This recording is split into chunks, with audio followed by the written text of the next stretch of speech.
Hola de nuevo. En este video hablaremos sobre cómo contar una historia poderosa usando datos. Te enseñaremos a reunir y organizar los datos de tu proyecto para presentarlos a otras personas dentro de tu organización. La presentación es una forma poderosa de comunicar tus ideas y apoyar tus decisiones a lo largo del recorrido del proyecto. Piensa en la presentación como una forma de contar la historia de tu proyecto. La narración es el proceso de convertir los hechos en una narrativa para comunicar algo al público. La narración es la forma de dar vida a los datos y es una manera útil de informar a los interesados dentro de tu organización sobre tu proyecto. En cierto modo, todos somos narradores que usan información y experiencias para compartir ideas con las demás personas. Las historias suelen tener un principio, un desarrollo y un final. Para contar una gran historia usando datos, repasaremos algunas de las prácticas recomendadas para asegurarnos de que tu historia sea completa, precisa y convincente. En general, hay 6 pasos principales para la narración. En primer lugar, definir tu público. Luego, recopilar los datos. A continuación, filtrar y analizar los datos. Cuarto, elegir una representación visual. Luego, dar forma a la historia. Y por último, reunir tus comentarios. Ahora, analicemos cada uno de ellos. Paso 1. Definir tu público. En este primer paso, es importante que sepas para quién es la presentación. ¿Es para los patrocinadores del proyecto o para los ejecutivos o para los miembros del equipo? Definir tu público y averiguar qué es lo que más les importa. Empieza por hacerte preguntas de calificación como las siguientes. ¿Qué querría conocer mi público sobre el proyecto? ¿Cuáles son sus preocupaciones más urgentes? ¿Qué puntos de datos clave influyen en la historia y el resultado del proyecto? Esto te permitirá saber el tipo de historia que quieres contar y el tipo de datos que debes usar para contarla. Por ejemplo, hace años estaba trabajando en un proyecto para Google Maps. Nuestro objetivo era aplicar una etiqueta a todos los negocios del mundo como restaurantes, hoteles, gasolineras, lo que fuera.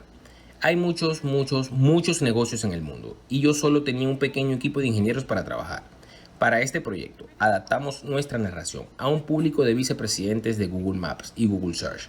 Era importante tener en cuenta ambos aspectos, ya que ayudábamos a los usuarios a encontrar y conectarse con las empresas a través de la aplicación Google Maps y Google Search. Volveré a este ejemplo a medida que te lleve por los pasos de la narración. El siguiente paso es el paso 2, encontrar los datos que se conectan a la pregunta que quieres responder. Tendrás que empezar a buscar datos de recursos confiables que respalden el punto que intentas exponer. Aprovecha los recursos relevantes del proyecto, en documentos como el plan del proyecto o el software de gestión de trabajo para descargar y analizar los puntos de datos clave.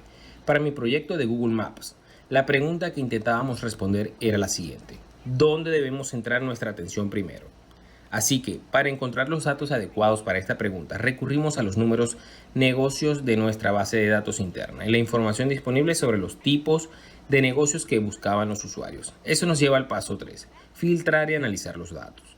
Ahora que has recopilado tus datos, tendrás que comprobar su credibilidad y filtrar la información.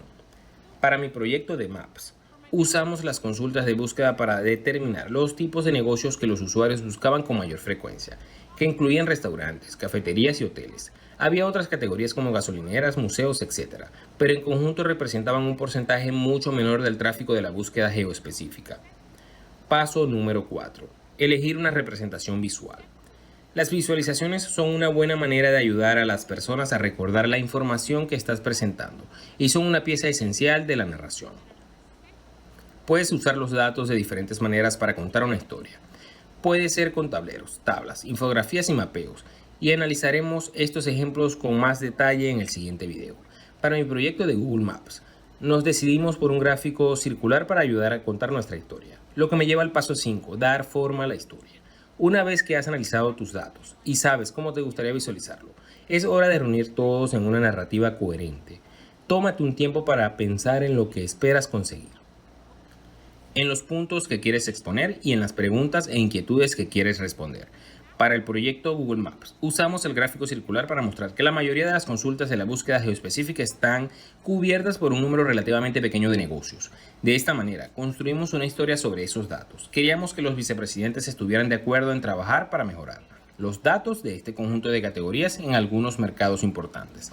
Había que ilustrar que si mejorábamos los datos de las categorías, conseguiríamos mejorar los resultados de búsqueda para más del 50% de las búsquedas geográficas. Por último, Está el paso número 6, reunir tus comentarios. Al igual que cuando le pides a un amigo que practique contigo antes de una entrevista, debes asegurarte de hacer una prueba antes de presentar la historia. Intenta recibir la opinión de alguien que no esté relacionado con el proyecto. Averigua si fue interesante. ¿Tiene sentido? ¿Qué preguntas tenía? Sus comentarios pueden ayudarte a identificar las áreas de tu historia que no eran claras o memorables y darte una última oportunidad para hacer ajustes. Para recapitular, hay que definir el público, recopilar los datos, filtrarlos y analizarlos. Elegir una representación visual, dar forma a la historia y por último, reunir los comentarios. La clave para una narración eficaz es ser organizado, intencionado y estar preparado. A continuación, hablaremos más sobre el paso número 4, visualización efectiva. Nos vemos allí.